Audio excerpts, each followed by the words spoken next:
This is the MTPredictor weekly update, and I've got the S&P E-mini daily chart up here. Last week we took a look at the YM. The patterns are pretty similar in both markets here. This blue line here, gray line, is our 200-day moving average. The green is the 50-day, and you can see actually put the decision point off this prior swing low, and you can see how the market came down into that decision. Again, we get this little W pattern here, and we've got a close now above the 200-day, which we said we would look for. If they can base that 200-day, then maybe we get another leg up, and so we'll see how that plays out. Let's just take a look and see if we have any Elliott wave patterns, because we do have an automated TS3, which means we should have.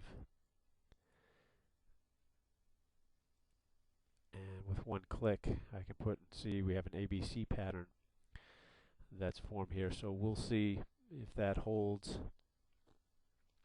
and if they're not able to maintain above this 200-day, if then we get a sell-off to the downside, or if they can in fact take out this area, this minimum wave C level and the typical wave C resistance here, and get back up to that 50-day and base that, and then maybe take out this prior swing high here, and then a run back at the highs. We'll see. One of the other things that we can look at here, we see back when we got this decision point sell, obviously that called the high right there. We got some confirmation on the ADX where the red line crossed the blue line there, also giving the sell signal. Good signal. So you see now the lines have come back together here, your blue line and your red line. And are they going to cross? Is the blue line going to cross, giving a potential ADX buy signal? Or are they going to come together here and then move apart again, like they did here, and give us another leg down? One of the maybe clues that we can look for here. Okay, maybe here, and this is the forex pair, the Australian dollar versus the yen. The Australian dollar has a high correlation with the S&P, whereas the yen has a negative correlation with the S&P. And you can see the patterns are very similar. We had a DP there in this pair, similar to the S&P. Again, the ADX was telling us the same thing there.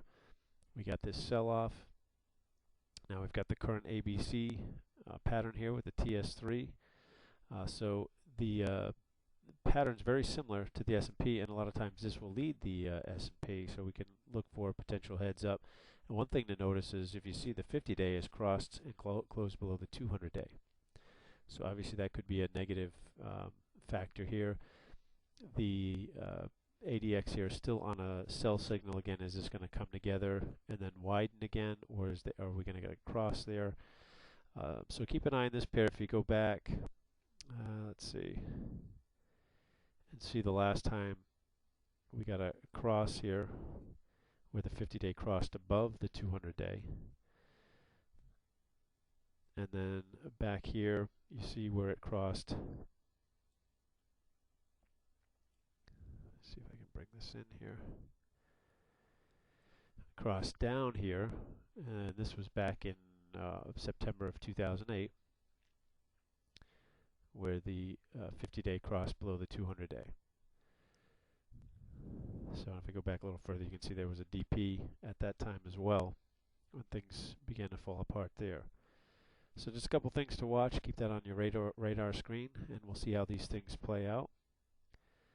And we'll look for the MTPredictor to give us some low-risk, high-reward opportunities when the time comes, and hopefully we can take advantage of some of those. All right, hope this is helpful, and we'll do it again next week.